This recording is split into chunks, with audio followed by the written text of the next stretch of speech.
আমরা এরকম বিশ্বজয় করার পরেও আমাদের কাছে সরকারের কাছ থেকে কোনো ফোন বা কোনো ধরনের কোনো কিছু যায় নাই। আমার জানা নাই যে কোনো খেলায় বা কোনো প্রতিযোগিতায় বাংলাদেশ এরকম একসাথে 4টা বিশ্বজয় একসাথে হয়েছে কিনা আমার জানা নাই।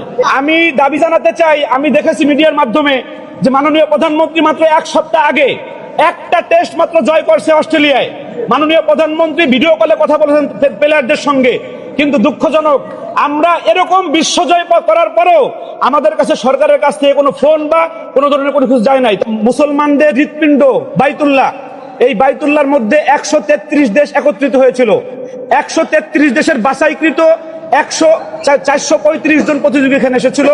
এই 435 জনের মধ্যে সর্বাধিক বেশি পুরস্কার আমরা বাংলাদেশের জন্য নিয়ে এসেছি। আল্লাহ। সৌদি আরব বলেন কিংবা দুবাই কিংবা কাতারে, আমাদের বাংলাদেশে যারা হাফেজ আছে তারা সব সময় অন্য দেশকে পিছনে ফেলে তারা বিশ্বজয় হয়েছে কোরআন তেলাওয়াতে।